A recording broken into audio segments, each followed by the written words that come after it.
बा यो मानिसहरूको पहिलो विवाह चाहिँ असफल भएर दोस्रो विवाह चाहिँ फेरि एकदमै सफल भएको पनि पाइन्छ नि, अथवा कसैको तेस्रो पनि सफल हुन्छ। पहिलाको दोस्रो दुईटा भनौँ न असफल भएको पछि पनि त्यस्तो कसरी हुन्छ? त्यो योग नै हुन्छ बा कुण्डलीमा? दुईवटा तिनवटा असफल भएर चारवटामा पनि भएको पाइन्छ। त्यस्तो के हुन्छ भने लगन भनेको आफ्नो जिम्मेवारी भाव हो, शरीर हो। हजुर। उसका निमित्त दाम्पत्य जीवन अति आवश्यक छ सबभन्दा पहिले। त्यसै सामुन्यको भाव दाम्पत्य जीवन पत्नीको लागि राखिएको छ। जस्तै लगन आफ्नो निमित्त भयो भने सामुन्यको राशि चाहिँ श्रीमतीको भाव हुन्छ र अरू भावहरू चाहिँ लग्नको सहयोगी हुन्, अर्थात् विभिन्न भाग बाँडिएका हुन्। भन्नाले जुनसुकै विषयका निमित्त पनि सबै भाव धेर थोर जिम्मेवारी हुन्छन्। जस्तै अब हामी सातौँ भावबाट श्रीमती हेरिन्छ भने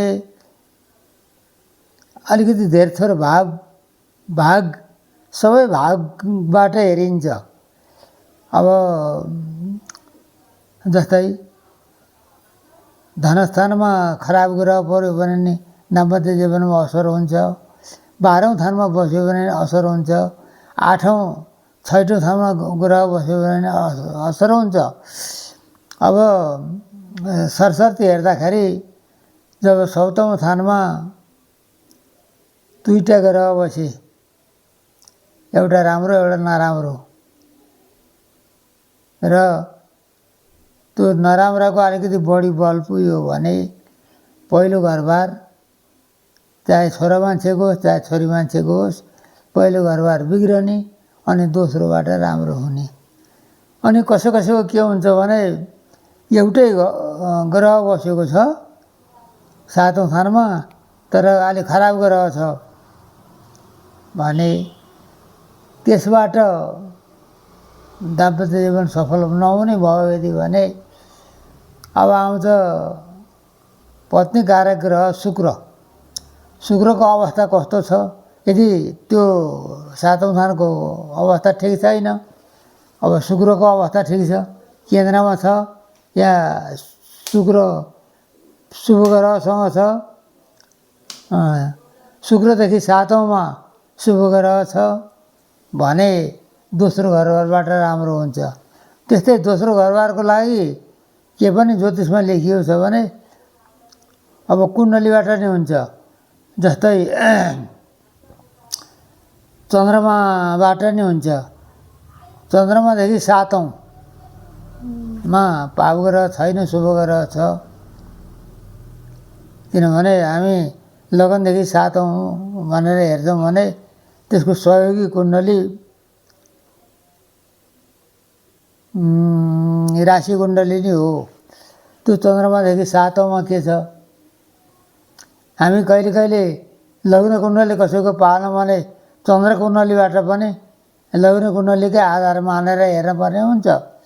र चन्द्रमादेखि 7औंमा राम्रो ग्रह छ भने लग्न कुण्डलीमा नराम्रो छ भने पहिलो घरबार बिग्रने, अनि दोस्रो गर्दाखेरि शुक्र सप्रेको छ, ठिक ठाउँमा छ, अथवा चन्द्रमादेखि 7औंमा शुभ ग्रह छ र चन्द्रमा पीडित छैन यदि भने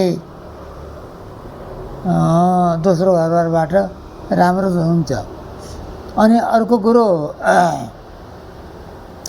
7औंमा नराम्रो ग्रह बस्यो र त्यसले पहिलो घरबार बिगार्यो भने अब 7औंको मालिक 9औं शोकमा गएर कस्तो अवस्थामा छ। कुनै ग्रह के हुन्छन् भने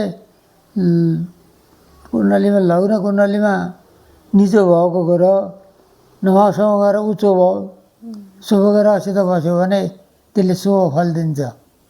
त्यस्तै 7औं थानमा नराम्रो ग्रह बसेर पहिलो घरबार बिगार्यो, चाहे छोरा मान्छेको होस् चाहे छोरी मान्छेको होस्, त्यस्तो भयो भने 7औं स्थिति 9औं शोकमा केन्द्रमा बसेको छ वा उच्च भएर बसेको छ, शुभ ग्रहको दृष्टि छ, अनि त्यो नवसँगको पनि 7औँमा राम्रो ग्रह छ भने दोस्रो घरबारबाट राम्रो दाम्पत्य जीवन सफल भएको पाइएको छ। अनि अर्को कुरो स्त्रीकारक ग्रह भन्ने हुन्छ। जस्तै शुभ ग्रहलाई प्रायः जसो स्त्रीकारक ग्रह भनिन्छ। चन्द्रमा, शुक्र, बुध यिनीहरू केन्द्रमा बसेका छन् र हाम्रो अवस्था ठिक छ भने महिलाबाट उसलाई त्यति एउटा घरबार बिग्रिहाले पनि दोस्रो घरबाट राम्रो हुन्छ। र कसैको के हुन्छ भने पहिलो घरबार बिग्रियो, अनि दोस्रो पनि त्यसरी लगाएर लग्यो, अनि तेस्रो लगाएर लग्यो, त्यो दाम्पत्य जीवन त्यति नमिठो भइकन जाने भनेको अरू भावहरूमा पनि अथवा नवांशकमा अथवा सौतमेष अन्यत्र गरेर नै राम्रो अवस्थाले नबसेको त्यस्तो भयो भने अरू घरबार पनि त्यति सफलीभूत नहुन सक्छ। र अर्को कुरो जुन शुभ ग्रहहरू शुक्र, चन्द्रमा, बुध यिनीहरू विपरीत तरिकाले बसे, जस्तै छैठो स्थानमा चन्द्रमा, बुध, शुक्र बस्यो भने छैठो स्थान भनेको सप्तम स्थानको हानि गर्ने ठाउँ हो। सप्तम स्थानको देखि 12औँ पर्यो। तिनीहरूले त्यो 7औँ स्थानको कति पनि काम गर्दैन, त्यसको निमित्त प्रतिकूल असर पार्छन्। त्यस कारणले शुभ ग्रहहरू पनि केन्द्रमा बसेको हुनुपर्छ। र त्यसो भएको हुँदा र सप्तम स्थानमा शुभ ग्रहको दृष्टि र शुक्र राम्रो बलियो भएर बसेको छ अथवा चन्द्रमादेखि 7औँमा राम्रो ग्रह छ भनेदेखि 7औँ स्थानमा एउटा नराम्रो ग्रह बस्दैमा पनि खास त्यसै नराम्रो हुँदैन। अनि अर्को कुरो के पनि भनिएको छ भने 7औँमा जतिवटा ग्रह छन्, 7औँ स्थानमा जतिवटा ग्रह छन् र 7औँको माले अन्यत्र कतै गएर सप्तम भावमा देख्छ भने त्यो 7औँ भावमा भए यति ग्रह भए यति पत्नी हुन्छन् भन्ने पनि छ। अब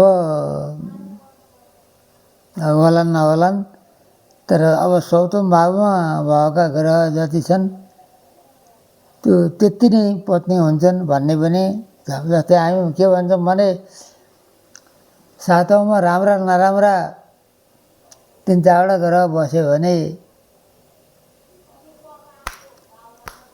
एउटा पत्नीले घर हुँदैन, किनभने त्यो सबैको भाग पुर्याउनु पर्छ क्या। सबैको धेरै थोरै भाग उनीहरूले पुर्याउनु पर्छ। त्यो कति अनुकूलका छन्, अनुकूलकै भएर बसे त त्यति पर्दैन, तैपनि सबै अनुकूलका नहुन सक्छन्। जस्तै उदाहरणको निमित्त चौथो स्थानमा 3-4वटा ग्रह बसे भने ती 3-4 ग्रह नमिल्दा पनि हुन सक्छन्। त्यहाँको भावेश अन्यत्र कहीँ गएर अनुकूलको बर नभन सक्छ।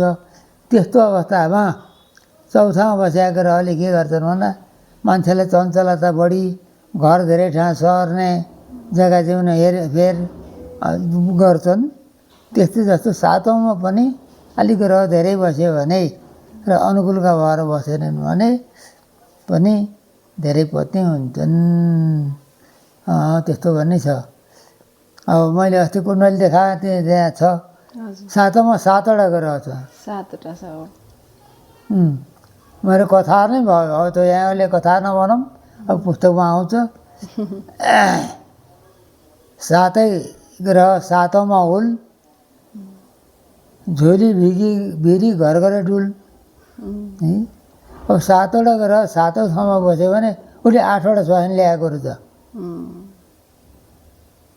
त्यतिखेर त पनि छैनन्, भनेदेखि त्यो धेरै ग्रह एकै ठाउँमा बस्यो भने नि त्यो भाव भाँसिन्छ। मलाई गुरुले भन्नुहुन्थ्यो पढ्दा, धेरै ग्रह एकै ठाउँमा बसे जुनसुकै भावमा बसुन्, धेरै ग्रह एकै ठाउँमा बस्यो भने त्यो ठाउँले धान्न सक्दैन र भाँसिन्छ। भाँसिएपछि त्यो भाव मात्रै भाँसिँदैन, त्यहाँ बसेका ग्रह पनि भाँसिन्छन्। जस्तै पाँचौँको मालिक पनि त्यहाँ रहेछ एउटा भने त्यो पनि त्यहीँ भाँसियो भने पाँचौँ स्थान पनि गयो। त्यसकारण एकै ठाउँ धेरै ग्रह बसेको त्यो राम्रो होइन। चारवटाभन्दा बढी ग्रह बसेको चाहिँ त्यो ठाउँमा राम्रो काम गरेको पाइयो छैन। चारवटा सन हो, त्यहाँ चारवटा ग्रह सनलाई अलि राम्रो मिलेर बस्यो भने त्यो पनि चतुर्ग्रही योग राजयोग भन्ने चलन छ। त्यही पनि उलटपुलट तिनले पनि गर्छन्। ल, दाम्पत्य जीवन राम्रो सप्राउनलाई शुभ ग्रह सप्राउनु पर्छ। चन्द्रमा, शुक्र, बुध र यी केन्द्रमा छन् भने चाहिँ दाम्पत्य जीवन सफल हुन्छ। ल।